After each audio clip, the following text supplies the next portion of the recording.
శ్రీవారి లడ్డూ ప్రసాదం తయారీకి కల్తీ నెయ్యి వినియోగించారనే విషయం దాదాపు ఖాయమైంది. ఈ కేసు దర్యాప్తు చేస్తున్న సిట్టు బృందం ఇప్పటికే కోర్టుకు అందించిన నివేదికలో కల్తీ జరిగినట్లు లిఖితపూర్వకంగా ఇచ్చిన నివేదికలో నెయ్యి లాంటి పదార్థంలో పాలు, పెరుగు అనేవి లేవని, కేవలం కెమికల్స్ ద్వారా తయారు చేశారని స్పష్టంగా ఉంది. దీంతో ఈ వ్యవహారంలో వైసీపీ ప్రభుత్వం చేసిన మహాపాపం బయటపడింది. దీంతో చంద్రబాబు, పవన్ క్షమాపణ చెప్పాలంటూ కొత్త పాట పాడుతున్నారు.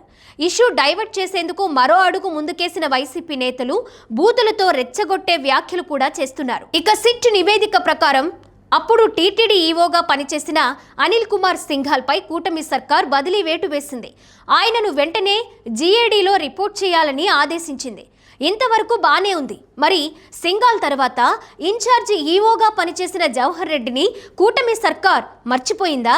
ఇప్పుడు ఇదే ప్రశ్న సచివాలయ వర్గాలతో పాటు టీటీడీ ఉద్యోగుల్లో కూడా బాగా వినిపిస్తోంది. జవహర్ రెడ్డి ఓ సీనియర్ ఐఏఎస్ అధికారి. చంద్రబాబు పాలనలో కూడా కీలక స్థానాల్లోనే ఉన్నారు. వైసీపీ ప్రభుత్వంలో అంతా తానే అయి చక్రం తిప్పారు. జవహర్ రెడ్డి మనిషి మాత్రమే టీడీపీ ప్రభుత్వంలో పనిచేశారని, మనసు మాత్రం జగన్ చుట్టూ తిరుగుతుందనే విమర్శలు ఆయన సన్నిహితులు చేశారు. నిజానికి జవహర్ రెడ్డికి ప్రాధాన్యత ఇవ్వడంపై అప్పట్లో లోకేష్ వివరణ ఇచ్చారనేది నాటి ప్రభుత్వ పెద్దల మాట. రెడ్డి సామాజిక వర్గం ఓట్లు కావాలంటే జవహర్ రెడ్డికి ప్రాధాన్యత పోస్టు ఇవ్వాలనే డిమాండ్ బాగా వినిపించిందని, అందుకే ఇవ్వాల్సి వచ్చిందని లోకేష్ తన సన్నిహితుల దగ్గర వ్యాఖ్యానించినట్లు సమాచారం. అదేవిధంగా అజయ్ కల్లం రెడ్డిని కూడా ఆర్థిక శాఖాధిపతి పోస్టుతో పాటు అత్యంత ప్రాధాన్యత గల రెవెన్యూ శాఖ పరిధిలో ఉండే ఎక్సైజ్, కమర్షియల్, రిజిస్ట్రేషన్, స్టాంపుల శాఖలతో పాటు ప్రభుత్వ ప్రధాన కార్యదర్శి పోస్టులో కూడా అజయ్ కల్లం రెడ్డిని చంద్రబాబు స్వయంగా నియమించారు. ఇదేంటి సార్, ఓ ఐఏఎస్ అధికారికి ఇన్ని పోస్టులు ఎందుకు అని ఓ సీనియర్ ఐఏఎస్ అధికారి చంద్రబాబును ప్రశ్నిస్తే, మాకు రెడ్డి ఓట్లు పడాలంటే వారికి మంచి పోస్టులు ఇవ్వడం తప్పనిసరి అని వ్యాఖ్యానించారట. అటు జవహర్ రెడ్డికి, ఇటు అజయ్ కల్లం రెడ్డికి ప్రాధాన్యత గల పోస్టులు ఇచ్చినా కూడా 2019 ఎన్నికల్లో 95% పైగా రెడ్డి కులం ఓటర్లు జగన్మోహన్ రెడ్డికే ఓట్లు వేసినట్లు ఆ తరువాతే బయటపడింది. రెడ్డి అధికారులకు ప్రాధాన్యత పోస్టులు ఇస్తే రెడ్డి కులం ఓట్లు, దళిత అధికారులకు మంచి పోస్టులు ఇస్తే దళిత ఓట్లు పడతాయని గుడ్డిగా నమ్మిన చంద్రబాబుకు బలమైన షాకులే తగిలాయి.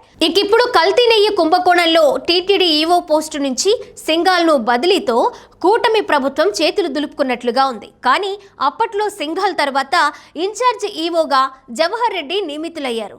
ఆయన ప్రభుత్వ ప్రధాన కార్యదర్శి హోదాలో రిటైర్ అయ్యారు. జవహర్ రెడ్డిని అటు సిట్ అధికారులు, ఇటు ప్రభుత్వ పెద్దలు కూడా మర్చిపోయినట్లున్నారు. గతంలో 2014 నుంచి 2019 వరకు టీడీపీ ప్రభుత్వంలో జవహర్ రెడ్డి కీలకమైన పంచాయతీరాజ్ శాఖాధిపతిగా 5 ఏళ్లు బాధ్యతలు నిర్వహించారు.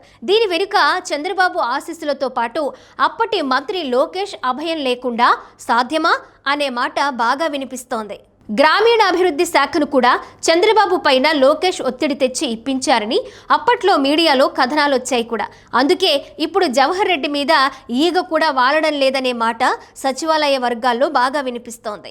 అప్పట్లో కల్తీ నెయ్యి సరఫరా జరుగుతుందని ఇన్ఛార్జి ఈవోగా ఉన్న జవహర్ రెడ్డికి తెలియకుండా ఉంటుందా? తిరుమలలోనే ఉన్న జవహర్ రెడ్డి స్వామివారిని దర్శించుకున్న తరువాత లడ్డూ ప్రసాదం తినే ఉంటారు కదా. అలాగే లడ్డూ నాణ్యతపై ఫిర్యాదులు వచ్చాయి కదా. లడ్డూ తిన్నప్పుడు జవహర్ రెడ్డికి రుచి తెలియలేదా? జవహర్ రెడ్డికి ఎలాంటి అనుమానం కలగలేదా? ఏదేమైనా టీటీడీ మాజీ ఇన్ఛార్జ్ ఈవో, రిటైర్డ్ ప్రభుత్వ ప్రధాన కార్యదర్శి జవహర్ రెడ్డి విషయంలో అటు సిట్ అధికారులు సరైన రీతిలో విచారించాల్సి ఉన్నా కూడా ఏ మాత్రం పట్టించుకోవడం లేదు అనే మాట బాగా వినిపిస్తోంది. సీఎం చంద్రబాబు కూడా జవహర్ రెడ్డిపై దృష్టి పెట్టలేదన్నది వాస్తవమని సీనియర్ ఐఏఎస్ అధికారులు చెప్తున్న మాట. మరి చంద్రబాబు ఇప్పటికైనా ఆ దిశగా చర్యలు తీసుకుంటారా? చూద్దాం.